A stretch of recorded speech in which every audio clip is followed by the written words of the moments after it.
À un moment donné de ma vie, j'ai commencé à me regarder dans la glace, Oui. en me posant une simple question: «Pourquoi pratiques-tu l'islam?» Est-ce que c'est par tradition D'accord. familiale Oui, ou est-ce que c'est parfois sincère? oui. Pourquoi adhères-tu à l'islam? Est-ce que tu es sincère dans ta foi ou ce n'est que par héritage familial? Et à ce moment-là, je m'étais posé une simple question. J'avais demandé à Dieu: «Seigneur, je te demande qui tu es. Est-ce que tu es mon Seigneur, mon créateur ou est-ce que tu es aussi mon père?» Et je ne sais pas pourquoi j'ai le réflexe d'ouvrir la Bible. Je tombe sur un verset de l'Évangile: «Je suis le chemin, la vérité et la vie. Nul ne vient au Père que par moi». Je suis heureux de t'accueillir parce que tu as eu un parcours tout à fait étonnant. Nous nous sommes rencontrés il y a pas très longtemps, il y a combien? Il y a 5 mois à peu près, c'est ça? 5 ou 6 mois? Oui. Lorsque tu m'as envoyé un message, sur Instagram et à l'époque tu étais musulman et je dois dire que j'ai été, tout à fait, heureux de voir avec quelle, facilité, quelle disponibilité tu as accueilli mes paroles et comment, tu as accepté, de rentrer dans la foi, chrétienne et donc catholique à l'époque. Alors est-ce que tu pourrais, te présenter et nous raconter, d'où tu viens et puis peu à peu comment tu en es arrivé à aujourd'hui, avoir reçu le baptême à Pâques? Alors merci mon père, pour, cette présentation. Donc je suis Nectarios, je suis né dans une famille d'origine algérienne. Mes grands-parents, sont arrivés du côté de ma mère, en 1962 en France. Mon grand-père a travaillé, très jeune, a commencé à travailler très jeune, dans le milieu, du BTP, il employait le marteau-piqueur. Il employait Oui, le marteau-piqueur, pour les oui. travaux, manuels. Mmh. Donc il a eu des séquelles, tout le reste de sa vie, au niveau de l'audition, jusqu'à sa mort. Par mon père, pour le coup, je suis aussi d'origine algérienne, mais d'une autre partie de l'Algérie. Contrairement à ma mère qui est originaire, de l'ouest, vraiment l'extrême ouest algérien, je suis originaire de l'est algérien Ah par mon oui. père, la région des Aurès, qui est une région, peuplée par un peuple, millénaire, c'est le peuple des Chaouis, un peuple berbère zénète, qui a su, résister avec, notamment l'égide de la légendaire reine Diriyah Kaina, Mmh mh. à l'invasion, omeyyade, Mmh. dès ses débuts, dès que l'armée omeyyade, a commencé son incursion sur le territoire Mmh. de l'antique Numidie, l'actuelle Algérie. Mmh. Donc je suis originaire de cette partie, de, l'Algérie par mon père. Mon grand-père, lui, est arrivé par contre en 1951. C'était un militant du Front de libération nationale, FLN. Ah oui. C'était un militant FLN qui était chargé, de ce que j'ai compris de ce qu'il me raconte, il avait l'équivalent du grade de sergent au sein du FLN. Il était chargé notamment de récolter, l'impôt auprès des Algériens de France et cetera pour financer la guerre de révolution nationale. Après, pour ce qui est du milieu religieux, je suis de famille musulmane du côté père comme de côté mère, mais pas des mêmes branches. Côté de mon père, c'est classique, famille sunnite, tout ce qu'il y a de plus classique, malékite. Oui. Mais, côté de ma mère, en 1978, fin des années 70, avec, l'arrivée de l'ayatollah Khomeini en France, il y a une vague, d'Iraniens, d'émigrants iraniens qui sont chargés de répandre progressivement le chiisme, de présenter l'islam chiite en France, que ce soit auprès de la communauté iranienne, irakienne, mais aussi, d'autres musulmans, même des maghrébins et cetera. Et c'est comme ça que progressivement ma famille maternelle a rencontré l'islam chiite duodécimain. Et mes Ah grands-parents oui. se sont convertis au chiisme duodécimain et ont été, je dirais, d'assez fervents admirateurs de l'ayatollah Khomeini. Donc issu d'une famille chiite duodécimaine convertie par ma mère. D'accord. Et donc les 2 traditions arrivaient à cohabiter sans trop de problèmes au sein du foyer? Oui, oui, oui, il y avait pas tellement de soucis. Bon, mon père avait sa base a priori, religieux évidemment sur le schisme duodécimain, la façon dont il m'en parlait, c'était pas non plus très glorieux, le schisme duodécimain, c'est une secte à ses yeux, mais toujours, dans l'islam. Voilà, une secte égarée, mais dans l'islam. Ça, c'est une conception que certains musulmans ont. Mmh mh. On peut être musulman en étant égaré, c'est-à-dire si on pratique la bid'a, c'est-à-dire l'innovation, Mhm. on est un égaré. Mhm. Mais ce qui t'excommunie, c'est quelque chose qui est vraiment de l'ordre de la gravité. Mhm. C'est quelque chose comme l'association, par exemple. Si on Mhm. devient, aux yeux de la doctrine islamique, On rejette un le Coran et associateur, Mahomet. voilà, si on devient, par Oui. exemple, un associateur, là, Mhm. pour le coup, on est excommunié de Certes, l'islam. il n'y a rien de pire qu'un associateur pour un musulman, n'est-ce Exactement, pas? tout à fait. Et alors, donc toi-même, mon cher Nectarios, j'ai oublié de te préciser, donc tu as 23 ans et tu as fait des études de droit, n'est-ce pas? Et tu continues ces études? Non, non, non, j'ai arrêté pour me concentrer sur, ma vie spirituelle et religieuse, mais j'ai obtenu un DUG en droit. Mhm. Donc après après que j'ai validé, ma deuxième année de licence, j'ai validé donc mon diplôme d'études universitaires générales en droit. Très bien. Donc tu as voulu imiter le prophète Élisée qui a brûlé ses charrues et immolé ses bœufs pour pouvoir suivre Élie, c'est ça?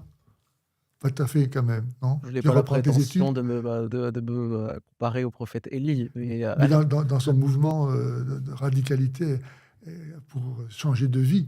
C'est ce à quoi je fais allusion, n'est-ce pas? Très bien. Et toi-même, donc, tu as vécu dans ce foyer, on pourrait dire, mixte. Et quel a été ton rapport avec justement l'islam durant ton enfance et puis comment tu as grandi, et soit en France où tu étais confronté toutefois avec la laïcité ou le christianisme peut-être. Raconte-nous ça. je dirais qu'au départ, c'était, une vie islamique, tout ce qu'il y a de plus banal, chez le musulman du quotidien en France. La quasi-totalité, enfin pas la quasi-totalité, mais disons une majorité de musulmans en France, quelle que soit leur communauté d'origine, vivent leur islam de façon modérée. Voilà, ce sont des musulmans qui, sans le savoir, sont détachés de l'islam, authentique. Mais je le vivais ainsi, j'étais assez détaché de l'islam authentique sans même le savoir. J'avais une pratique modérée de l'islam. Petit à petit, je me suis mis à m'intéresser, plus profondément à la théologie islamique. Est-ce que tu avais, excuse-moi, est-ce que tu avais des amis musulmans avec qui tu t'entretenais, avec qui tu cultivais cette relation avec les ancêtres musulmans, enfin les salafs, etc., ou bien pas? Est-ce que vous étiez pratiquants, vous faisiez le ramadan, la prière et tout ça en famille? J'étais quelqu'un d'assez solitaire, donc j'avais pas tellement d'amis musulmans, chrétiens ou quelle que soit Ah oui, leur religion. d'accord. Mais disons que je vivais mon islam de mon côté Mhm. et c'est, assez sur le tard que je me suis mis à m'intéresser à la théologie islamique profonde, Mhm. toujours dans le cadre du sunnisme. Mhm. Et sans même le savoir, j'ai constaté un certain paradoxe. C'est que l'islam dans les mosquées françaises et l'islam sur internet, ce sont 2 prêches différents.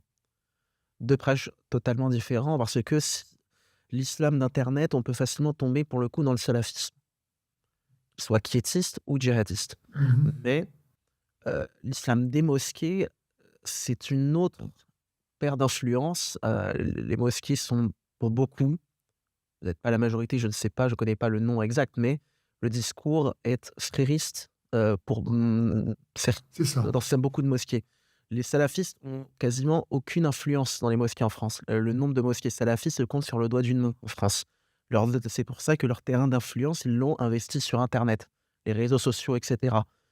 Il y a, des prédicateurs salafistes, notoires qui font, 17 000, 20 000, 30 000, 40 000, abonnés, sur YouTube comme Sami Philippe Chaouch, Mohamed Ouara et cetera, qui ont, une certaine influence, auprès des jeunes sur internet et ça, c'est un islam salafiste quiétiste que moi j'ai commencé à pratiquer. J'étais dans un salafisme quiétiste avec une certaine dureté quand même. Ton désir, c'était quoi? Quand tu pratiquais la religion, c'était dans quel but? C'était dans le but de trouver un islam authentique. Et pourquoi un C'était islam et pas autre chose? c'était inconcevable pour moi. Vous savez, quand on est formaté à l'islam, dès son Oui. enfance, du berceau, Ah oui, on a toujours des a priori. Si on quitte l'islam, on est voué à l'enfer éternel. c'est ça. Hors de l'islam, point de salut, c'est pour Oui, prendre un dicton catholique quelque oui, part, hein, hors oui, de l'église, point de salut, oui, dans la pensée musulmane, c'est hors oui. de l'islam, point de salut. Hmm. Et pour quiconque meurt non musulman aujourd'hui, qui a connu, le message de l'islam, Mhm. qui n'a pas l'excuse de Mhm. n'avoir pas entendu parler de l'islam Mhm. est voué au feu de l'enfer. Mhm. Et forcément que, dans la tête d'un musulman formaté à cela, des Mhm. années et des années, il y a Mhm. Mhm. cette peur même inconsciente. Mhm. Et ça crée après, un certain paradoxe parce que là où beaucoup de musulmans prétendent que l'islam n'est qu'amour, moi je peux prétendre l'inverse. C'est Ouais, que sans même le savoir, mes a priori sur les non-musulmans étaient fondés sur une haine en réalité. tout à fait. Entre nous et vous, c'est l'inimitié et la haine à jamais jusqu'à ce que vous soyez musulmans. Sourate 60, verset 4. Ah bah, je peux même citer un autre verset en arabe que je peux traduire en français. Innal ladhina kafaru sawa'un 'alayhim a andartahum am lam tundirhum la yu'minun. Sourate Al-Baqarah. Début de la sourate Al-Baqarah. Heu, L'idée c'est que, au jour du jugement dernier, les mécréants, al-kafirun, auront voulu faire partie des mu'minun, des croyants. Pour vous faire part. Partie des mu'minun, des Ah oui, d'accord, croyants, c'est ça. Ils regretteront, ils se repentiront, mais en vain. en vain. C'est ça. Mhm. D'accord, d'accord. Et donc il y avait une démarche religieuse de ta part très tôt, où tu as voulu... et- Oui, de mes 8 ans, j'ai commencé à faire mes 5 prières par Ah oui. jour, Et tu restais fidèle à cette pratique? oui, oui, oui, j'ai resté fidèle, j'ai D'accord. toujours resté fidèle à une pratique de l'islam. Et parce que c'était la peur de l'enfer qui te tenait aussi? Quelque part, oui. Est-ce qu'on peut dire, parce que moi c'est mon avis, hein, mais tu vas me donner ton jugement là-dessus, je pense qu'en dernier lieu, un musulman, quel qu'il soit, s'il est musulman, c'est parce que il a peur de l'enfer.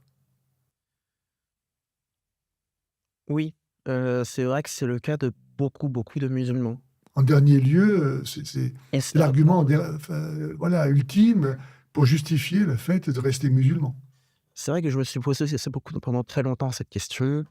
Hem, A-t-on, en tant que musulman, davantage l'amour de Dieu et l'espoir du paradis, donc par la rédemption et la miséricorde accordée par Dieu? Mais excuse-moi, tu viens d'employer le mot rédemption, mais dans l'islam, il n'y a pas de rédemption.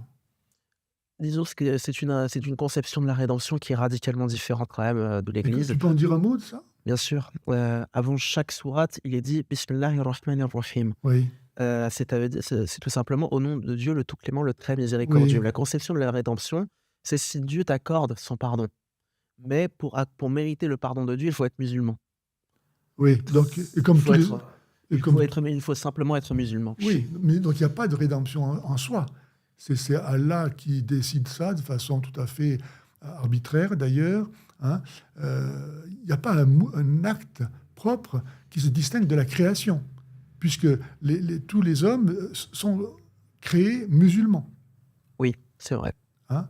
Donc la rédemption et la création, c'est la même chose.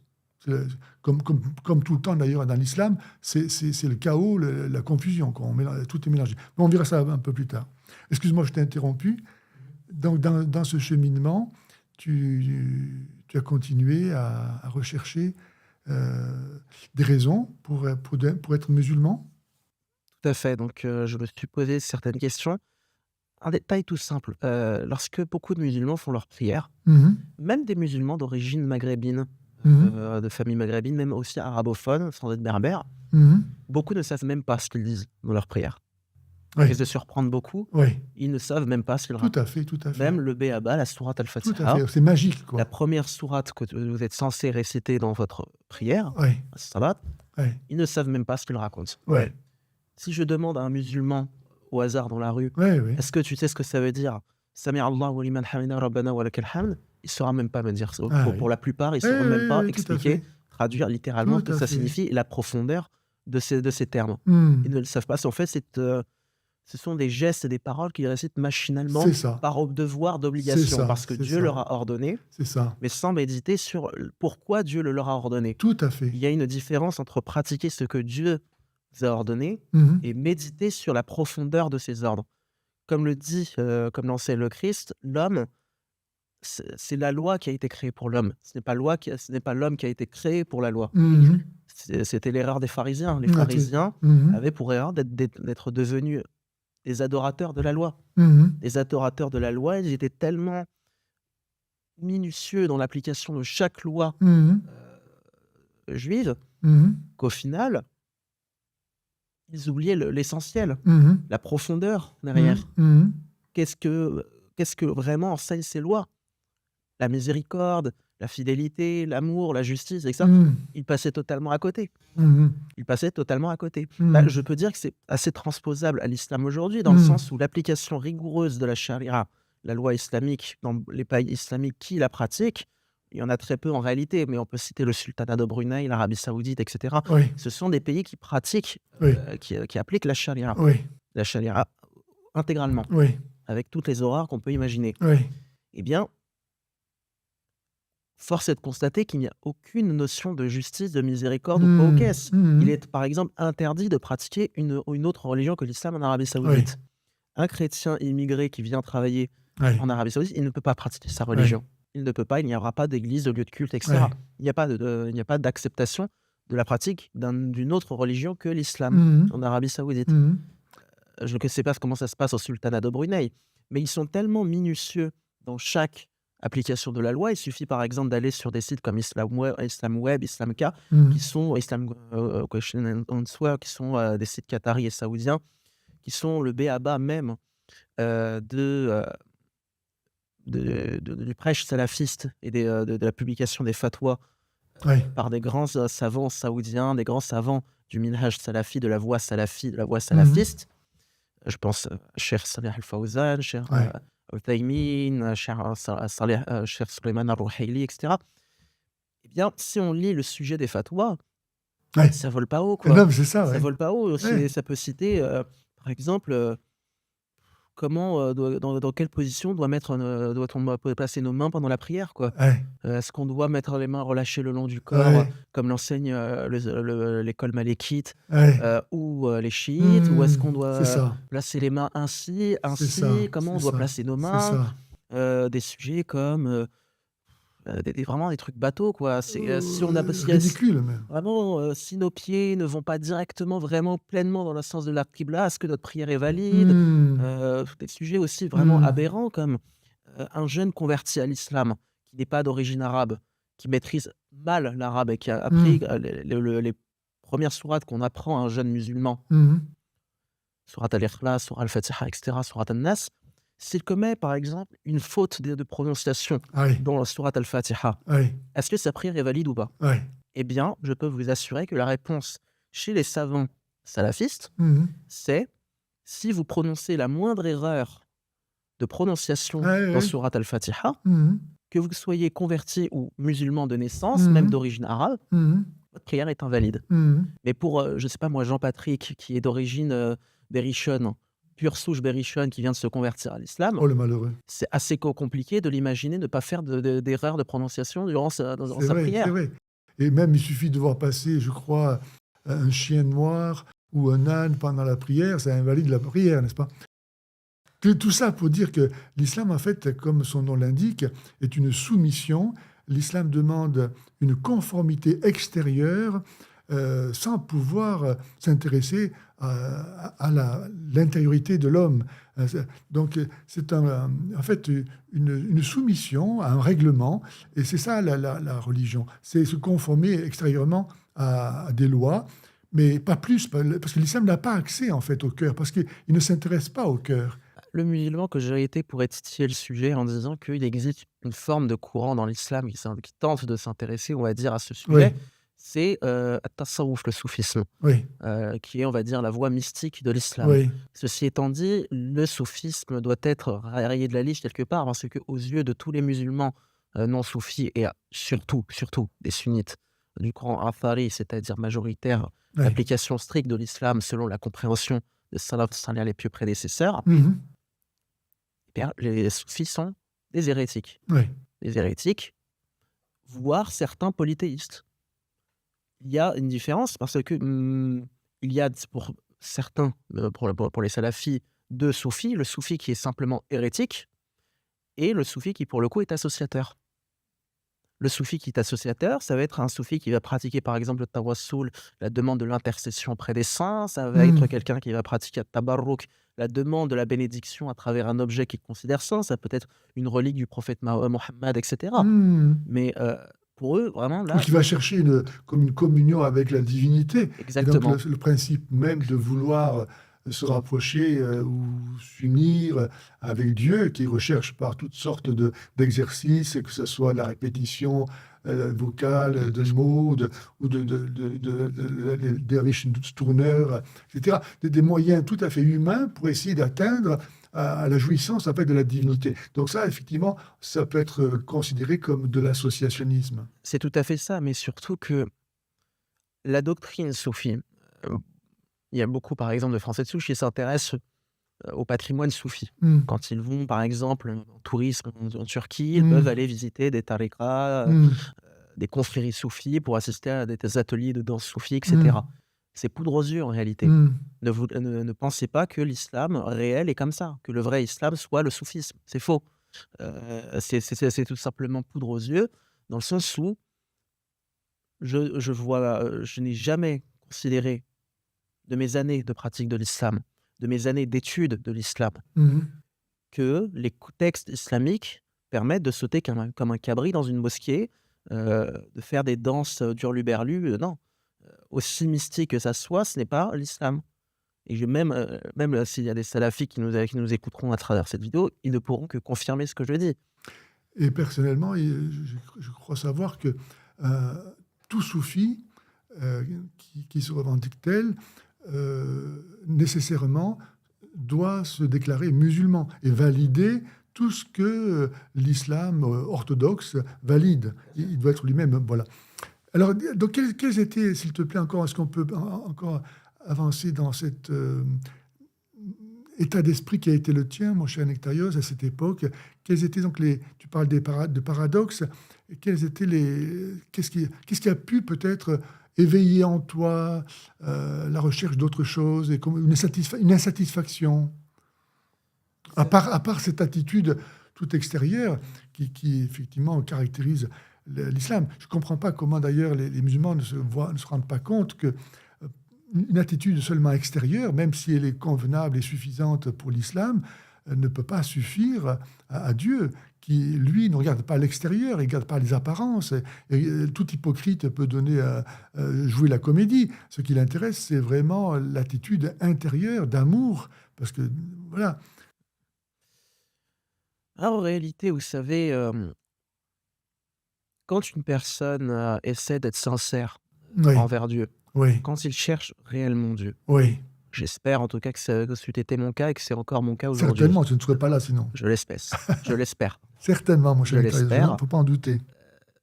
À un moment donné, on est obligé de douter de sa foi. En tant que musulman. Pas que en tant que musulman, Non. je dirais que c'est universel. J'ai toujours considéré que croire et avoir la foi sont 2 choses qui sont subtilement différentes. Alors bon, qu'est-ce que tu me Il racontes y a là? une divergence. C'est-à-dire que pour moi, on peut croire sans avoir la foi réelle, mais on ne peut pas avoir la foi sans croire. Qu'est-ce que tu veux dire Tout là? simplement, c'est que pour moi, la foi, c'est un degré de communion avec le Seigneur qui est plus important. On peut croire aveuglément, mais sans être dans la vraie foi, tout simplement en vraiment ne faisant qu'un avec le Seigneur des mondes. Non, mais tout dépend de ce qu'on croit, d'une part, hein, c'est ça. Mais quand tu dis qu'on ne peut pas croire sans douter, je ne suis pas d'accord. Pour moi, je dirais que le doute est le commencement de la foi. C'est une forme de Ça dépend où commencement. tu es. C'est celui qui a la vraie foi et qui se met à douter, volontairement, il pêche.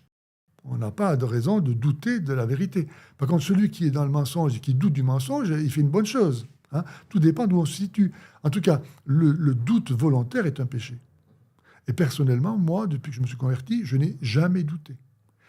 Ça ne veut pas dire que je comprends tout du premier coup, mais quand il y a quelque chose que je ne comprends pas, c'est pas pour autant que je remets tout en question. J'attends, parce que j'ai la foi, justement, de comprendre. Hein, parce que arrivé au point où j'en suis, j'ai suffisamment d'arguments raisonnables pour me dire que ce que je crois est solide et ça ne va pas être remis en question par quoi que ce soit. Et s'il y a quelque chose de nouveau qui se présente, C'est pas pour autant que c'est contraire à ce que je crois déjà, mais ça veut me dire que je dois mieux comprendre ce que je crois, hein. Voilà. Parce que je dis ça parce que ce que tu as dit là, c'est quelque chose de très courant, malheureusement. Je l'ai entendu même de la bouche d'ecclésiastiques, hein, dire qu'il faut, pour avoir une vraie foi, il faut douter. C'est une aberration. C'est une aberration. Ou je crois ou je doute. C'est incompatible. Voilà. Bref. Je t'ai interrompu peut-être, non? Non, non, Non, non. non, d'accord. Donc nous en étions à ce...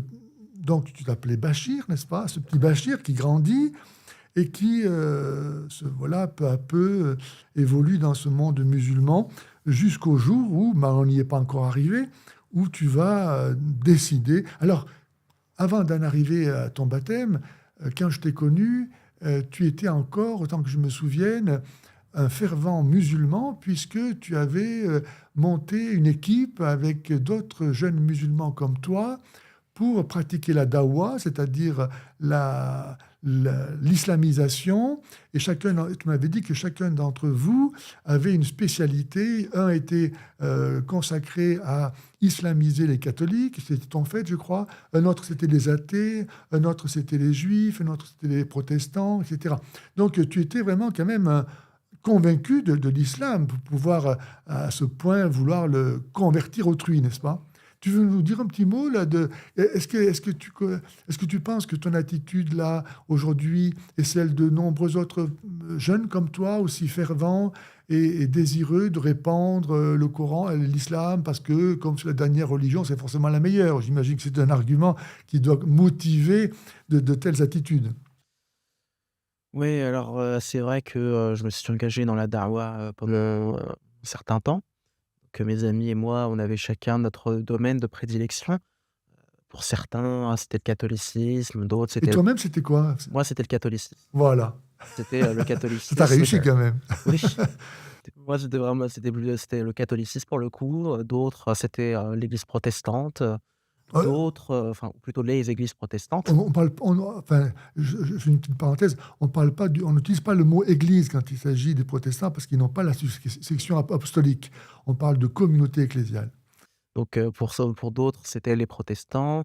Euh, Deux autres, c'était le judaïsme. Mhm. Mais on avait chacun notre tâche et C'est ça. notre domaine de prédilection. Et ça vous obligeait donc à connaître les gens à qui vous vous adressiez et donc à- voilà, à étudier. Et toi-même, tu as donc étudié le catholicisme pendant voilà, un certain temps. Pendant un certain temps, alors étrangement, je m'adressais surtout aux catholiques traditionnalistes, notamment Volontairement ou volontairement, voilà. volontairement, et je vais expliquer pourquoi. Oui, C'était des personnes de l'Institut Christ-Roi, Fraternité sacerdotale Saint-Pédit, oui, Fraternité sacerdotale Saint-Pierre, etc., oui. avec qui je discutais. Et je leur présentais de façon très subtile les choses. Je leur disais, écoute, voilà, bah, que tu le veuilles ou pas, le pape te méprise en tant que traditionnaliste, il méprise la tradition. À l'époque, c'était le pape François Oui, qui avait une position particulière sur la oui, messe tridentine. oui, La messe tridentine n'était entre autres pas, choses, oui. voilà, n'avait pas tout à fait sa place à l'époque de feu le pape François. Hmm, Mais c'est comme ça que je présentais les choses. Le pape hmm. ne t'aime pas en tant que Ah oui, d'accord. traditionnaliste, il ne t'aime pas. Et Oui, ce que tu recherches de traditionnel dans l'Église catholique, tu ne le oui, trouveras jamais.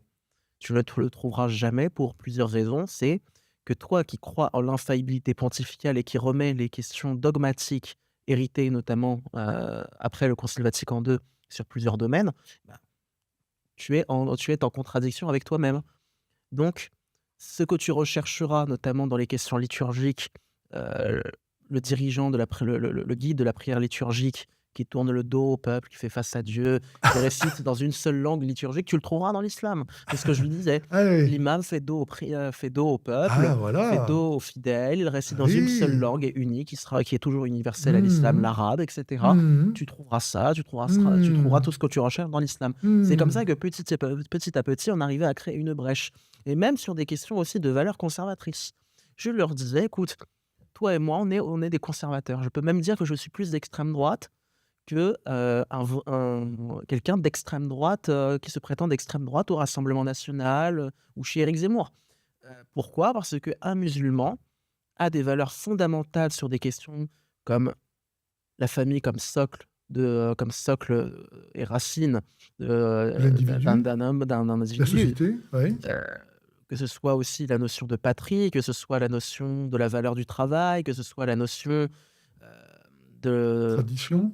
voilà, de tradition. Eh Mmh. bien, je peux dire que à l'époque, je disais: «Je suis plus extrême droite que Mmh. eux». Mmh. Parce que Et tu ça cher marchait? oui, pour beaucoup. Ah oui. On discutait politique et je leur présentais les choses. Je leur disais: «Mais tu sais, pour moi, Marine Le Pen, ce n'est pas une femme de droite. Un musulman est authentiquement de droite s'il est, sincère avec Eh lui». ben, Et pour le coup, je n'ai jamais à voter à gauche, même en étant musulman. Je n'ai jamais voté à gauche. Pourquoi? Parce que encore aujourd'hui, pour moi, être musulman et de gauche, c'est incompatible. mmh, C'est incompatible pour la bonne et simple pour une seule simple raison, c'est que vous ne pouvez pas, en étant musulman, voter pour des personnes qui appellent, par exemple, hein, à l'euthanasie. à Heu, l'avortement, la Gay Pride et comp c'est en cours de débat aujourd'hui, ouais, l'interruption volontaire. LGBT et tout le Voilà, que ce bazar. soit le mariage pour tous, l'interruption volontaire de grossesse, contraception, que ce soit tout ce genre de sujets L'avortement, tu qu'on veux mélange, dire? oui, tout à fait, voilà, Oui, mais que tout ce genre de sujets que tout le monde à gauche, du oui, centre c'est gauche ça. à l'extrême gauche la plus radicale Oui. possible et imaginable, Mmh. tout le monde est unanime pour être franc uni sur ces sujets-là. Et pourtant, la plupart des musulmans votent à gauche. Pourquoi? Parce que la mentalité de la plupart de la communauté musulmane, et là je suis catégorique, c'est une grande majorité, pas tout le monde évidemment, mais une grande majorité, c'est que le musulman lambda qui est d'origine musulmane ne pense pas à l'intérêt de la communauté nationale avant. Ouais, Je m'explique, c'est qu'il regarde même inconsciemment d'abord ses intérêts personnels à ouais, travers sa communauté religieuse. ouais, Il va se dire tout simplement: «C'est qui défend le mieux les musulmans face à ouais, l'islamophobie? C'est Jean-Luc Mélenchon. ouais, Allez, je vais voter pour Jean-Luc Mélenchon ouais. parce que c'est lui qui, nous défend le plus dans notre dignité en tant que musulmans». Ça, c'est une mentalité typique au sein de la communauté musulmane. Mon propre père est tombé dans ce piège. Mmh. Et par la suite, on peut après tomber dans un socialisme, dans un islamo-socialisme, on va dire. Pourquoi? Parce que si on rentre dans des domaines politiques, mon propre père, quand je discute avec lui, plutôt quand je discute avec lui, je ne le vois plus maintenant, mais il est vraiment authentiquement socialiste. Authentiquement socialiste dans le sens où, il me parle de placer l'homme au-dessus Ah oui. des intérêts, de la finance, l'homme avant le capital et cetera. Mmh. Mais Marxiste. mais au départ, quand il a commencé à voter à gauche, il ne pensait pas à ça. Il pensait d'abord aux intérêts de la communauté islamique. Ouais. Et est-ce que il y a pas dans, ce domaine-là, l'idée que en votant à gauche ou extrême gauche, on accélère la décomposition de la France et que, finalement, plus vite la France sera foutue en l'air et plus vite, on pourra, faire autre chose et donc, peut-être l'islamiser grâce, au nombre et cetera. Bah, déjà, il faut Démocratiquement, revenir sur le terme de mot France parce que tout le monde n'a pas la même c'est notion vrai. du terme France. Oui, Je peux vous assurer que pour beaucoup de musulmans, ils considèrent la France comme ils vont avoir le même discours que nous. La France est une terre européenne, de culture gréco-latine, de tradition religieuse chrétienne et ainsi de suite. Ils vont le dire, ils vont l'assumer. c'est Charles de Gaulle qui disait ça, non? Oui, je crois. Oui, C'est exactement cela. oui, Mais beaucoup, par contre, de musulmans voient la France comme une terre multiculturelle et que le multiculturalisme est un héritage, est inhérent à la tradition française. Ça, c'est une deuxième conception de la France, ce que Jean-Luc Mélenchon aujourd'hui appelle la nouvelle France. oui, C'est ça la nouvelle France de Jean-Luc c'est Mélenchon. ça. C'est faire croire qu'au final, la France de toujours, c'est un héritage du multiculturalisme. C'est ça. Et donc les musulmans qui en fait marchent dans ce jeu-là, en faisant valoir que la France est multiculturelle, il n'est pas difficile de voir que c'est une alliance tout à fait éphémère, puisque le jour où l'islam devient majoritaire, comme c'est le cas dans les pays où l'islam est majoritaire, il n'y a plus de multiculturalisme, puisque l'islam est, par lui-même hégémonique. Comme Il y vous le dites, aura, il pourra y avoir un multiculturalisme d'ordre culturel, mais au niveau religieux, ce sera sensiblement différent, ce sera une autre paire de manches. Il ne faut pas se voiler la face, dans le sens où là où l'islam s'est installé, là où l'islam a commencé à devenir majoritaire, qu'il commençait à atteindre les 45-50-55 voilà, il ne cessait que de croître pour des raisons démographiques, parce que l'islam enseigne de faire le plus d'enfants que possible. Ouais, Et deuxièmement, pour des questions de fierté islamique. c'est ça. C'est-à-dire que tu contribues par ta propre famille à répandre l'islam. Et l'islam qui doit évacuer toute mécréance. Et donc, il y a dans la vie sociale et politique organisée sous l'autorité musulmane, nécessairement, le projet d'éradiquer tout ce qui n'est pas musulman. C'est tout à fait ça. Mais vous savez, la notion du mécréant en islam, le mécréant est impureté aux C'est yeux ça, c'est dans ça. le Coran. Oui. Ce n'est pas pour rien que dans le sunnisme, par exemple, on enseigne aux convertis à l'islam de faire al-ghusl, c'est-à-dire les grandes ablutions. Mhm. La grande ablution, pour se purifier. Même Mhm. après avoir prononcé ash-shahada, Mhm. la shahada, l'attestation de foi islamique, Mhm. dans l'islam sunnite, il est obligatoire de faire la grande ablution. Mhm. C'est recommandé dans l'islam chiite, mais c'est obligatoire dans le D'accord. sunnisme. Il Bah faut oui. faire la grande ablution si tu te convertis à l'islam alors que tu étais mécréant. Mhm. Et c'est pas pour rien, ça veut tout dire. Ça Mhm. veut dire si tu dois faire la grande ablution rituelle pour te purifier. Il y a la différence entre la grande et la petite ablution. La grande ablution a pour vocation à effacer la grande impureté. Mhm. La petite ablution, la petite impureté. Mhm. Si tu n'as pas une grande impureté, tu peux faire tes prières rituelles Mhm. en ayant fait, bien sûr, le wudu, la petite ablution. Mais Oui. si tu es en état de grande impureté, tu ne peux Mhm. pas même pas faire Et, ta petite ablution sans faire Mhm. préalablement la grande. et la grande, une seule fois suffit? Oui, alors ça, c'est une question de divergence entre les savants de l'islam sunnite. Certains vont considérer que si tu fais le ghusl, il n'est même pas nécessaire de faire la petite ablution. Certes. Certains vont considérer qu'il faut faire la petite ablution après la grande ablution. Ah oui, C'est quand une même. question de divergence dans le domaine du fait de la Mhm. jurisprudence. Mais pour le coup, ça veut tout dire aussi. Si tu dois faire le ghusl en tant que converti à l'islam, alors que tu étais non musulman au départ, ça veut dire que l'islam te considère comme impur lorsque tu es non musulman. Oui, parce que je veux dire, est-ce qu'une seule ablution, à l'instar de ce que pourrait être à ce moment-là le baptême, suffirait ou pas? Ou est-ce qu'il faut répéter cette grande ablution encore un certain nombre de fois? Non, une seule fois suffit. Ah oui, d'accord. C'est à partir alors, la grande ablution, il faut la pratiquer soit quand tu te convertis à l'islam en ayant été mécréant, ou alors avec, des cas, par exemple, pour la femme lorsqu'elle a ses menstruations, ses règles, Hmm. alors après un rapport sexuel et cetera. Hmm. Dans ce cas-là, il y a un état, de D'impureté. grande Ah impureté oui. qui, qui nécessite la grande ablution pour Ah se oui. purifier. Mhm. Mais, dans le cadre, de la mécréance est une grande impureté Bien sûr, pour le musulman. bien sûr. Donc il faut faire al-ghusl pour un Hmm. musulman qui s'est converti, même il y a 5 minutes. Hmm. D'accord.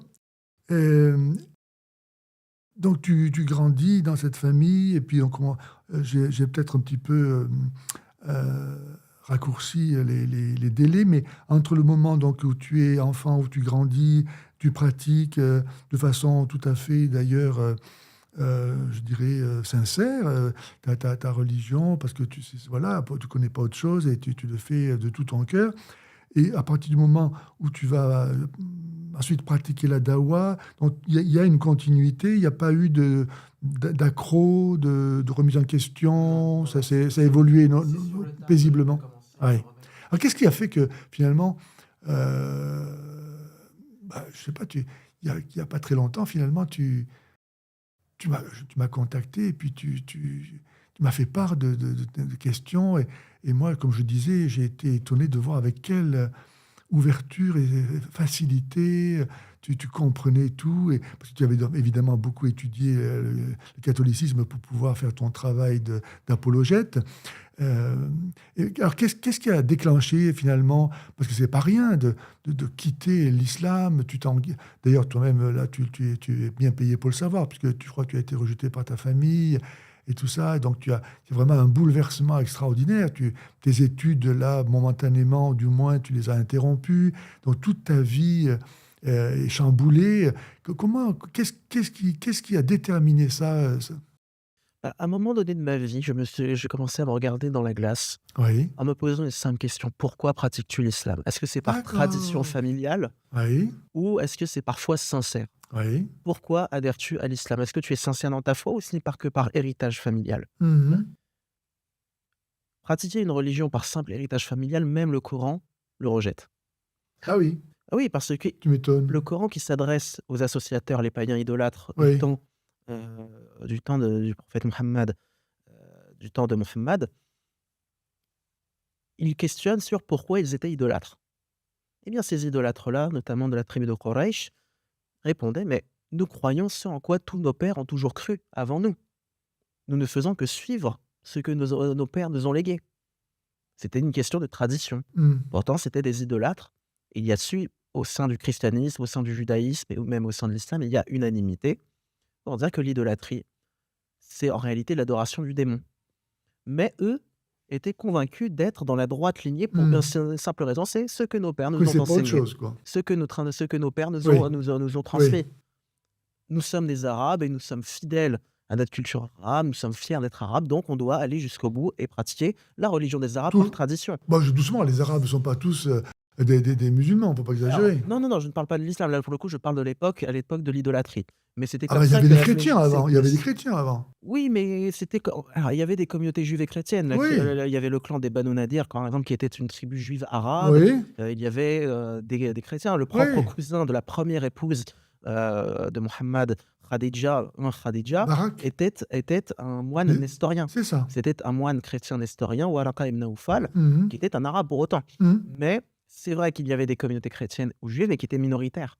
La majorité, du peuple Ça, je arabe suis pas sûr. dans la péninsule arabique Je suis pas sûr. était de tradition païenne polythéiste. Je Mais suis c pas sûr, je suis pas sûr, mon ami. Peut-être que tu es tributaire, là, de la propagande encore musulmane. Parce que les recherches montrent aujourd'hui de plus en plus que l'Arabie saoudite elle-même était une terre chrétienne. Et il y a des évêchés, on a des épigraphies, on a des fondations de monastères même si on cherche complètement à les détruire, hein, qui sont encore connues. Hein. Non, tu sais qu'il y a le Yémen a été un territoire, un pays devenu juif, n'est-ce pas? Donc, et chrétien aussi. Enfin bref, mais voilà, donc il y avait, toutes sortes d'arabes, oui, païens, chrétiens, oui, juifs, oui. mais la mentalité paradoxalement païenne, de l'héritage familial, Hmm.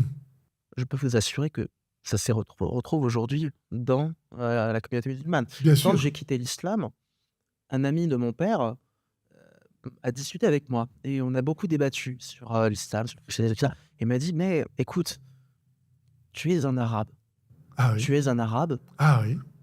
tu seras toujours de naissance musulmane». Je lui ai posé la question: «Mais quel intérêt? Quel intérêt?» Ah oui, Parce oui, que si on bravo. remonte encore plus loin dans ma généalogie, Hmm. je suis d'origine algérienne, j'ai pas la prétention d'être un arabe pure souche. Eh, Je suis d'origine mais c'est berbère. c'est du plus racisme, ça. La réalité, donc si je remonte encore plus loin jusqu'à l'Antiquité, mes ancêtres, certainement allaient à la messe Exactement. avant d'être Tout à islamisés. fait. Soit ils étaient peut-être de confession juive, soit ils étaient de confession chrétienne, Ouais, voire peut-être pratiquaient le culte païen berbère, ouais, avec le culte de Gourzid et cetera. ouais, ouais. Mais ils n'étaient pas musulmans. Exactement. Donc si on remonte encore plus loin, je dois aller encore plus loin, dans le raisonnement et pratiquer, ces traditions-là? Voilà. Mais non, ça Très n'a aucun juste. intérêt. Bravo. La foi n'est pas une question de tradition familiale. La foi, c'est avant tout une question de foi en communion avec le Seigneur. C'est le Seigneur qui nous guide sur la vraie Alors, foi. attends. Alors, tu sais, pour nous catholiques, la foi, c'est pas c'est un mouvement du cœur. Ça, c'est plutôt la charité. La foi, par définition, c'est l'adhésion de l'intelligence à la vérité révélée par Dieu. Hein. Jésus, devant Pilate, il dit: Je ne suis né, je ne suis venu au monde que pour ceci, rendre témoignage à la vérité. Quiconque est de la vérité, quiconque est de la vérité écoute ma voix. Hein. Donc la foi, c'est ça, c'est l'adhésion à ce que Dieu dit, parce que Dieu le dit et que Dieu ne peut ni se tromper ni nous tromper. Voilà. Donc, parce que tu vois, aujourd'hui, il y a tout un mouvement qui est apparemment spiritualiste, qui flatte en fait l'émotion. Et donc, du moment qu'on ressent quelque chose, on s'imagine que c'est bon. Mais non, ça ne suffit pas. On peut très bien, le démon, il peut très bien nous tromper par des sentiments, des sensations, des émotions. C'est pas suffisant pour être dans la vérité. Hein. Nous avons une intelligence, nous sommes des esprits. Et Dieu est esprit, Dieu est vérité, et nous sommes unis à lui si nous sommes dans la vérité. Ça me sert à quoi d'être unis à Dieu si c'est pas vrai? Voilà, bref, je ferme la parenthèse. En tout cas, c'est vrai que j'ai rencontré chez beaucoup, de mes anciens Ouais. coreligionnaires que je connais en islam, Mhm. certaines incompréhensions, mais tu n'as pas honte, ma tahchemch, C'est ça, tu trahis la la communauté. communauté Voilà. et pas seulement la communauté musulmane. Quand il parle de la communauté, c'est aussi ma communauté, génétique. Oui, c'est ça, la famille, quoi, le C'est aussi clan. ça, tu trahis l'Algérie, tu trahis, C'est tes ça. ancêtres, tu trahis ta famille, Ouais. tu trahis tout le monde en Ouais, il y a réalité. Allah aussi. Tu es devenu un harki en réalité. Ouais. Mais vous savez, quand on m'a la première fois qu'on m'a traité de harki après ma conversion, j'ai regardé droit la personne dans les yeux et je lui ai dit: «Merci. Merci, c'est un compliment pour moi» parce qu'avec le recul aujourd'hui, je me rends compte que les harkis, c'était des gens pour beaucoup d'une certaine noblesse. Tu parles des harkis. Des harkis. Ah oui, c'est ça. Des harkis, c'était des gens qui allaient jusqu'au bout de leurs idées.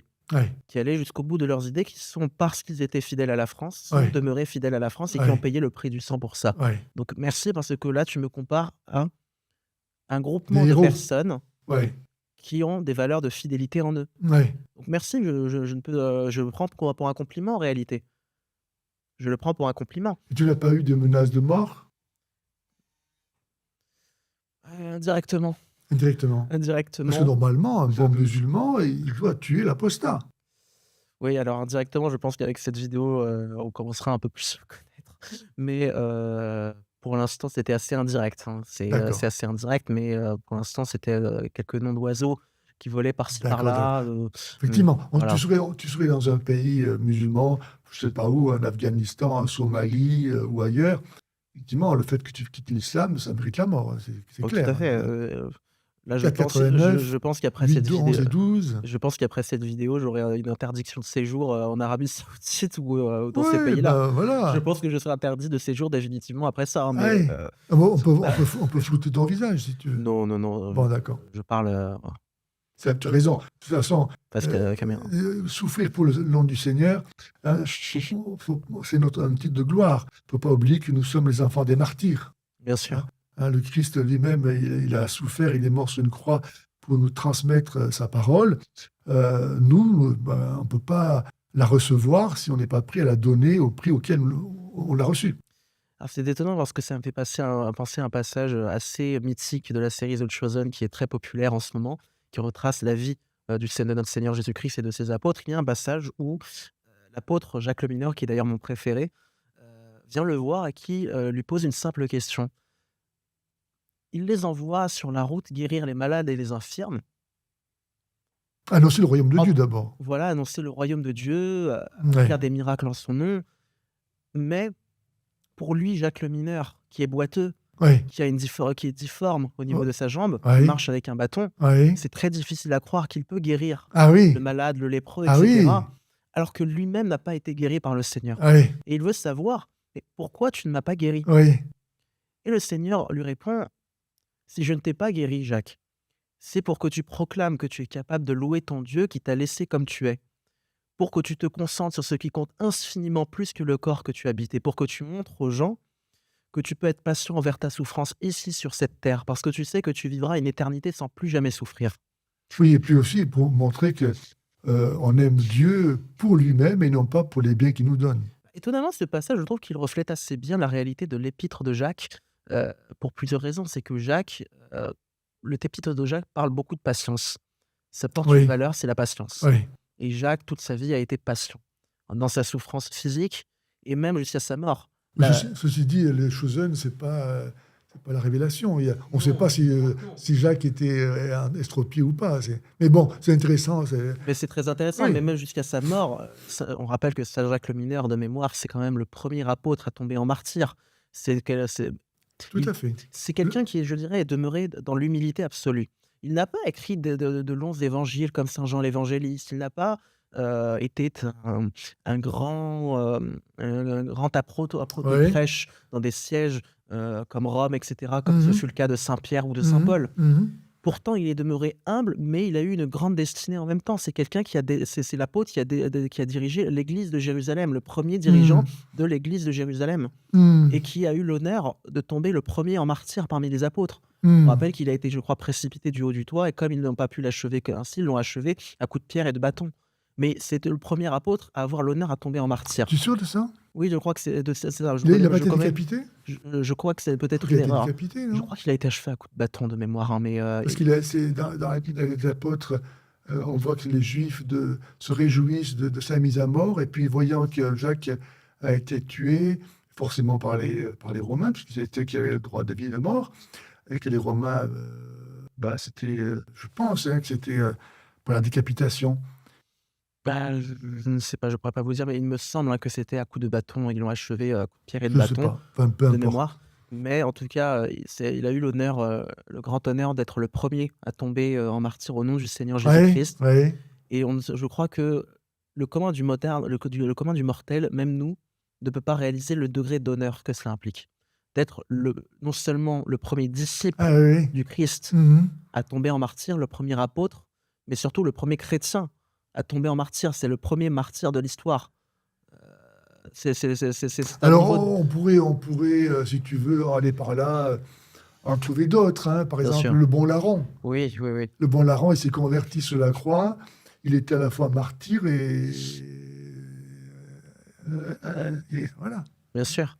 Mais Il est devenu martyr parce qu'il est devenu chrétien et qu'il a donné sa vie, voilà. Mais bon, encore une fois, c'est vrai que Jacques le Mineur, j'ai un... pourtant tu boites pas, toi. Non.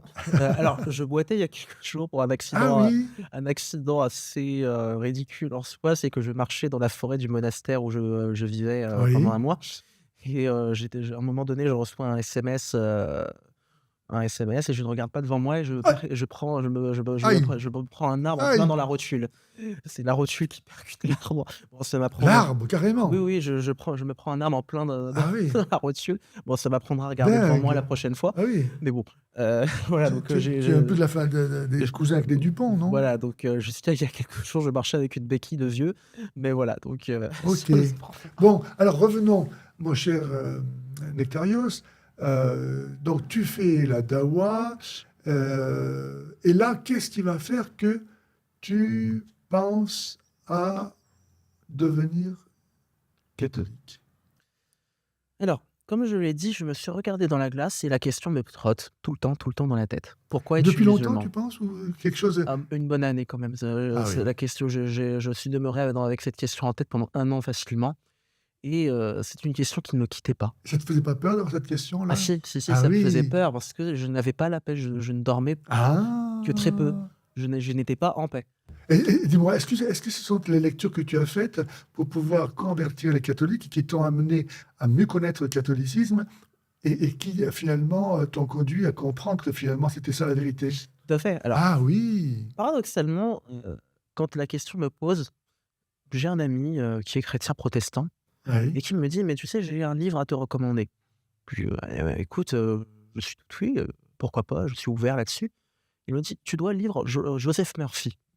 Joseph Murphy, c'était un ancien catholique irlandais qui a émigré aux États-Unis, qui est devenu pasteur protestant de l'Église Science Divine et qui parlait notamment de de l'Église Sainte Divine. l'Église Science Divine. C'est un courant au sein du protestantisme, D'accord. voilà, mais qui a prêché sur les miracles du subconscient par la prière, etc.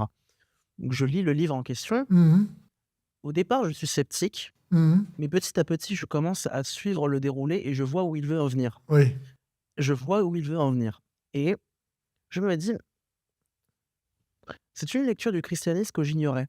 C'est une lecture du christianisme que j'ignorais. Et qu'est-ce qu'il y a de particulier? Elle a de particulière que elle me fait redécouvrir le sens de la prière. Ah, C'est que dans notre subconscient, le Seigneur nous a placé des mécanismes de pouvoir qui sont libérés par la prière. de pouvoir. Imp- Inconscient, c'est que le subconscient humain est plus profond que l'on imagine. Mhm. Il est plus puissant que l'on imagine. Oui, Et par la prière, ça libère beaucoup de choses en réalité. oui. Et la foi, ça sert à ça, c'est à faire confiance au Seigneur. C'est tu nous m'as donné des capacités que j'ignore, mais que toi tu connais, Oui. et je m'en remets à toi pour les libérer en te priant. Ah, toi, la prière serait utilitariste, là. C'est ça. Pas Tu as que, une mais technique, finalement, comme d'autres aujourd'hui, avec le New Age, où on cherche à se connecter soit aux arbres, etc., pour pouvoir gagner de l'énergie, ça se guérir, etc. Il faut faire attention parce que la foi catholique, c'est d'abord ce qui nous relie à Dieu. C'est une relation d'amour, dans la vérité, et ça suffit. Dieu est Dieu, ça suffit. Ensuite, qu'il me guérisse quand je lui demande Dieu merci, mais utiliser la prière avec des techniques, parce que dans mon subconscient, il y a ceci, il y a cela, c'est finalement réduire Dieu à être un instrument, tu vois. Après, quand je découvre ça aussi, je suis encore, D'accord, je comprends. je suis encore musulman et Oui, oui, oui, je pardon. redécouvre une autre Oui, vision de la prière. oui, La prière, comme je la pratiquais dans l'islam, c'était me soumettre à Dieu, mais je ne méditais pas plus que ça sur le sens de prier Dieu. ouais. D'accord. Certes, les imams m'enseignaient Ah oui, que c'est un entretien personnel avec le Seigneur des mondes. Des imams qui enseignent que si, par exemple, demain, tu vois, on te propose un entretien de 20 minutes avec le président de la République, en seul à seul, tu le percevras comme un grand honneur. Mais que dis-tu que si je te dis que tous les jours, tu peux avoir un entretien seul à seul avec Dieu? Quel plus grand honneur que cela? Mais c'est ça la prière. Mais au final, ça me satisfaisait pas. parce C'est que, oui, parce, bon d'accord, je parle avec le Seigneur, oui, mais voilà, je lui confie mes soucis, mais me soumettre à lui, dans quel sens est la soumission dans l'islam? Alors que l'islam enseigne que les hommes n'ont été créés, pardon, pour qu'ils l'adorent, hmm, que pour qu'ils l'adorent. hmm, Pourquoi ils l'adorent? hmm, Avec le temps, je me suis rendu compte que l'adoration de Dieu, c'est que Dieu, c'est le bonheur absolu. hmm. Et il n'y a pas de plus grand bonheur que de l'adorer. Donc Dieu nous a créés pour qu'on partage le plus grand bonheur ultime que de Amen, l'adorer. amen, Donc quelque part, il nous a créés pour l'adorer, donc pour qu'on soit nous-mêmes heureux en l'adorant. amen.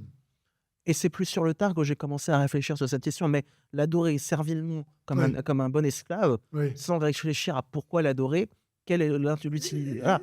Et puis le connaître, parce que j'adore ceux qui méritent d'être adorés. Mais quand on apprend un peu qui est Allah, c'est-à-dire qu'il est à la fois le créateur du bien et du mal, c'est lui qui est la cause de la mort, etc., qui a créé des hommes pour l'enfer, Sourate 7, verset 179, par exemple, ou d'autres. C'est lui qui finalement dirige tout, c'est pas, qui a déterminé nos actions, et ils ne peuvent rien faire, dit le Coran, c'est moi qui ai décidé tout. Donc, est-ce qu'on peut aimer un Dieu qui, à la fois, me demande de l'adorer, mais d'adorer quelque chose qui est irrationnel, qui est cruel, hein, parce qu'il a créé des hommes pour l'enfer, donc pourquoi ça? Alors je dirais même Peut-être pas que moi je suis créé pour l'enfer. alors Comment je est-ce que je peux aimer celui qui m'a destiné à l'enfer? alors j'irais même plus loin sur votre phrase. Dieu n'a pas créé des hommes pour l'enfer, il a créé les hommes pour l'enfer. Pourquoi? Parce que c'est une promesse divine dans le Coran. Tout homme, le jour du jugement dernier, passera par l'enfer. Bon, certes, mais Tout homme passera par l'enfer. C'est là une promesse scellée. Donc, Mohammed lui-même passera par le feu de l'enfer.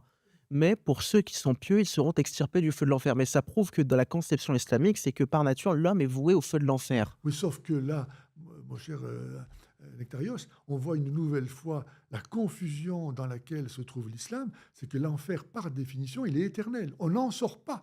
Et c'est précisément ça qui est terrible en enfer, c'est que on n'en sort pas. Donc quand le Coran nous dit tout le monde passera par l'enfer et en sortira, c'est une aberration. Ça n'a aucun sens. Alors, n'importe quel musulman vous pourrez vous répondre, mais vous savez, mon père, euh, l'enfer est éternel pour le non-musulman, l'associateur.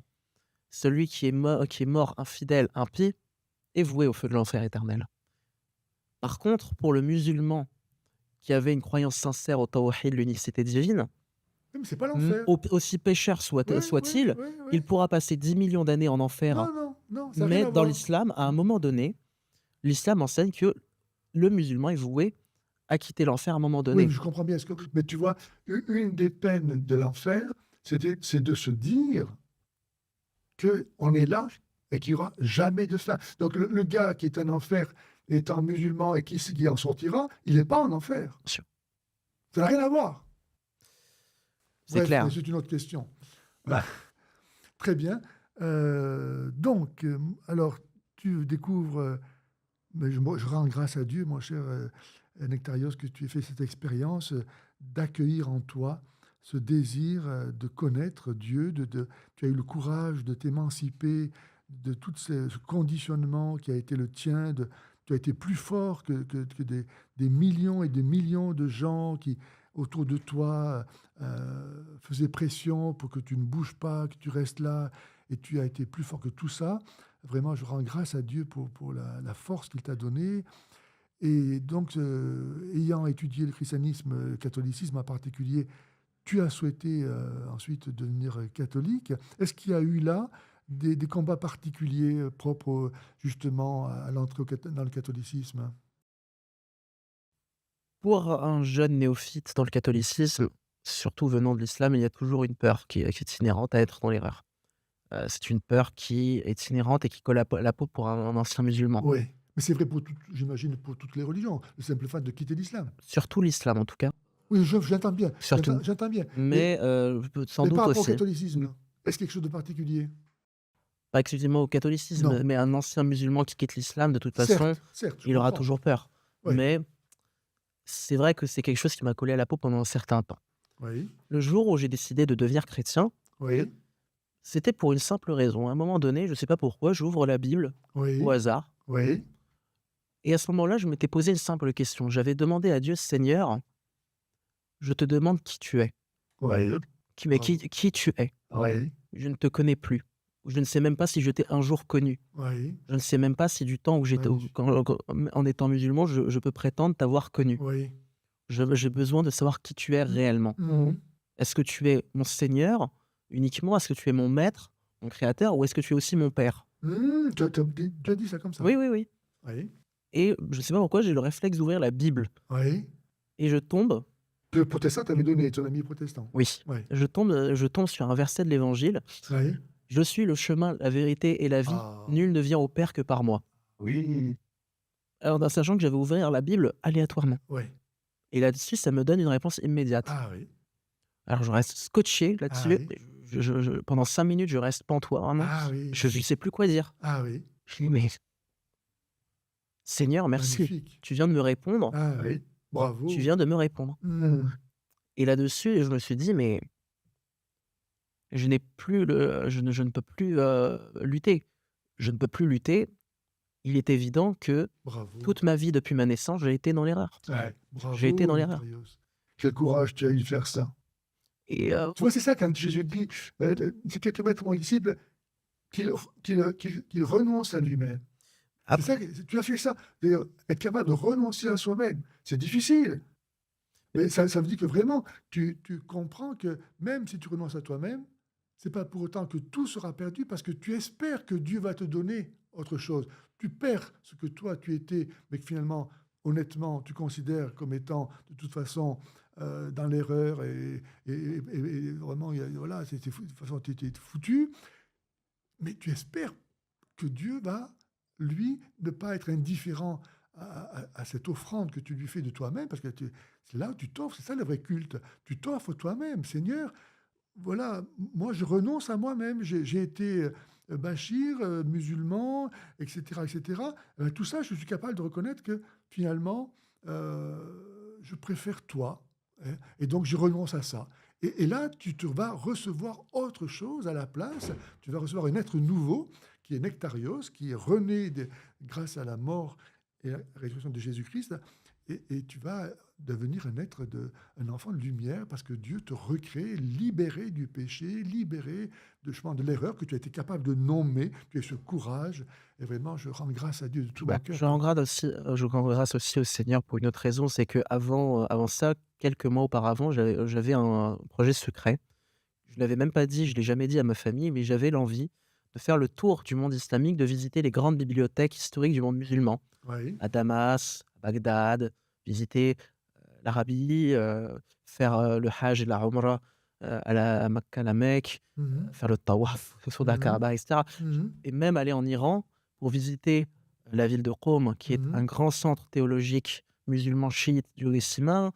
J'avais, l'envie aussi de voyager à Nadjaf en Irak, heu, rencontrer des grands ayatollahs et cetera pour Mhm. discuter avec eux. Je parle l'arabe donc je voulais discuter avec eux pour Mmh. comprendre aussi, m'abreuver de leurs connaissances dans le savoir islamique, Ouais. quel que soit leur Il madhab. t'a fait gagner du temps, le bon Dieu, hein? Ah oui, il m'a fait gagner du temps parce que encore aujourd'hui, je serais en voyage à l'heure actuelle, hein. Oui, Je ne sais pas dans quel pays je serais, sans doute que je oui, serais soit en Irak, en Iran ou oui. en Arabie, Mmh. mais j'avais l'ambition de faire un voyage intellectuel pour Mmh. m'asseoir au pied des savants de tous les madhab, Magnifique. Merci Seigneur. de Mmh. toutes les écoles théologiques. J'avais vraiment l'envie de découvrir cela Mmh. et au moment où se tombe ce miracle, eh bien, ça met fin à mon envie de voyager à travers les grands centres théologiques islamiques. Super. Ça n'a plus de Tu sens. tu es allé très vite, tu as voyagé à la vitesse de la lumière, quoi. Voilà, ça n'a plus aucun sens. Oui. Donc peut-être que j'espère un jour pouvoir voyager, visiter des grands centres théologiques, cette fois chrétiens. J'aimerais bien par exemple, une fois que je serai tonsuré moine avec, la volonté de Dieu, si Dieu le veut, voyager et partir au mont Athos, qui est, la capitale du monachisme orthodoxe, Mmh mh. étant donné que j'ai l'ambition de devenir, moine. Mais, Tu peux être moine voir ailleurs, le hein. monastère, par exemple, de Vatopédie, Mmh. Simonopétras et cetera, Mmh. au mont Athos, Mmh. ce serait génial. Voir le monastère de Valham peut-être, visiter des monastères en Russie et cetera, Mmh. m'abreuver du savoir, théologique Mmh. historique, Mmh. qui est, je dirais même un trésor pour toute la chrétienté et aussi voyager dans les grands centres théologiques chrétiens catholiques. J'aimerais bien aller dans la bibliothèque du Saint-Siège à Rome, pour consulter les ouvrages. Mmh mh. Dans le monastère d'ailleurs où j'ai résidé pendant un mois, il y avait des ouvrages du XVIe siècle. Dans la grande bibliothèque, il y avait des ouvrages du XVIe siècle. Il y en avait un qui datait de 1612, Mmh. pardon, XVIIe siècle, mais qui datait de 1612, Mmh. qui étaient des ouvrages catholiques. Mmh. Des ouvrages catholiques en latin et ça m'a scotché. Ah oui. Je me suis dit: «Mais j'aimerais bien un jour Apprendre aller le à la» latin. oui, apprendre le latin, mais voyager et découvrir aussi des ouvrages d'une grande tradition qu'est l'Église latine, avec ses défauts bien sûr dans notre conception orthodoxe, Quel défaut, mais par exemple? découvrir, après ce sont, je dirais plus des dogmes divergents avec, l'Église orthodoxe, Aïe, hein, aïe, aïe, des aïe, dogmes aïe. comme l'Immaculée Conception, le Filioque et Oh! cetera. Oh! Mais Seigneur, secours! plusieurs dogmes, hein, mais après le filioque, Aïe, c'est une autre aïe. question, bah, moi, vous savez, mon père spirituel m'a enseigné que la question du filioque était plutôt une question d'incompréhension d'ordre sémantique, autre chose, mais que la vraie divergence, en réalité, réside sur des questions comme l'Immaculée Conception et cetera. Là est la vraie divergence entre un chrétien catholique et un chrétien orthodoxe, mais Quel bon, dommage, Seigneur. mais encore une fois, voilà, j'aimerais bien Bon, voyager. OK. Oui. Eh bien, je te remercie beaucoup, mon cher Nectarios, pour, cet échange. J'espère que à travers, celui-ci, heu, d'autres, personnes vont pouvoir, se rapprocher de Dieu. Que le Seigneur te bénisse, qu'il bénisse ton chemin. Comme tu disais tout à l'heure, notre Seigneur est le chemin, hein. Il n'a pas dit un chemin, mais le chemin, il n'y en a pas d'autre, Ni les chemins, hein? ni les chemins. Exactement, exactement, très juste. Donc tu es sur le bon chemin, il te faut maintenant persévérer parce que comme dit Jésus, hein, beaucoup sont appelés et peu sont élus. Écoutez, je prie pour que, notre pays, la France, retrouve, le chemin de la foi également. Amen, amen. C'est un pays que je ne reconnais plus, Ah mais c'est malheureusement. clair, bah, c'est clair. Il y a des régions magnifiques, qui sont encore préservées. Je pense à la Sarthe, je pense à quelques endroits de la Seine-et-Marne, la Brie notamment, Mmh. mais Ben oui. j'ai mal au cœur Ah bah, c'est clair, pour notre c'est patrie clair. et je prie réellement pour que le Seigneur Oui, heu, merci. la sauve et qu'il inspire, les dirigeants politiques qui pointent du doigt des réalités concrètes. C'est pas tout à fait zemmourien, mais je pense à Éric Zemmour qui pointe du doigt des réalités absolues. Ouais. Je prie pour que notamment il guide Éric Zemmour sur le chemin de la foi authentique. Mmh. Je Amen. prie aussi pour qu'Éric Zemmour, pointe du doigt aussi d'autres sujets qu'il n'ose pas peut-être pointer du Oui, doigt, mais qu'il aille dans le fond du sujet sur les questions conservatrices et cetera pour vraiment sauver la France. oui. La France ne sera pas sauvée qu'avec la simple politique. Ouais. La France sera sauvée aussi avec la foi et Exactement, surtout avec parce la que foi. la France est un mystère, finalement, de foi. Quand on voit comment le Christ est intervenu miraculeusement dans son histoire, que ça soit la Sainte Jeanne d'Arc en particulier, que ce soit les apparitions à Paris le Monial, comment chaque fois le Seigneur ou les apparitions à la Marne, les apparitions de la Vierge Marie à la bataille de la Marne et d'autres choses comme ça. Donc vraiment, le Seigneur n'est pas que le seigneur des individus, mais aussi des sociétés. Et il a voulu que la France ait un rôle en tant que nation pour le déploiement de l'Église. Il y a eu une alliance qui a été bénéfique aussi bien pour la France que pour l'Église dans cette double relation. Et donc, quand la Révolution, évidemment, a mis ça en pièces, eh ben, c'est pas seulement la France qui en a souffert, mais aussi l'Église. Bah, ouais, à cela, je dis toujours, aux jeunes, Français, nationalistes, ouais, je me considère nationaliste aujourd'hui.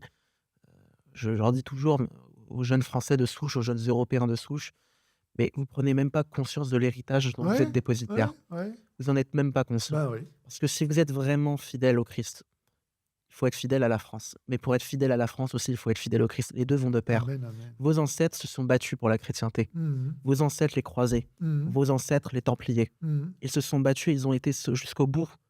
Les templiers qui ont été jusqu'au bout de leur vœu monastique. 1, vœu d'obéissance, 2, vœu de pauvreté, 3, vœu de chasteté, 4, vœu de stabilité. Ils ont été jusqu'au bout, jusqu'à Ça, payer c'est le les moines, c'est pas les pour les chevaliers, hein. moines. Ouais, c'est Mais pas les laïcs. ils ont été jusqu'au bout de leur vœu monastique. Mhm. Ils ont été jusqu'au bout de leur fidélité jusqu'au Christ. Pour beaucoup, ils avaient la foi, c'est Mais sûr, si hein. vous êtes vraiment fidèle à la France, retrouvez le chemin de l'église. Allez à Bah l'église oui, bah chaque oui, bah dimanche. oui, bah oui. Parce que la France, ne vous bercez pas d'illusions. La simple politique, la simple politique, le simple vote, les simples questions électorales, les simples projets électoraux ne suffiront pas à Mais sauver c'est la France. tout à fait. Un pays qui se meurt dans l'âme, un Ouais, pays dont la foi est morte, ouais. ne pourra pas être sauvé. Oui, Il faut retrouver le chemin de l'église. voilà, il faut retrouver le but de la vie qui est le paradis. On est sur Terre pour aller au paradis. Et donc, il faut organiser toute la vie de la société pour permettre à chacun d'atteindre son but. Et on ne peut pas avoir un but plus grand que ça. Et donc, si on oublie ce but, alors la vie sur Terre, ben, elle est désorientée. On n'a plus le sens de la vie, donc on devient insensé, on fait n'importe quoi. Et c'est comme ça que tout se casse la figure. Voilà. Évidemment, évidemment. Donc Gloire à Dieu. je prie pour cela. À bientôt. Merci.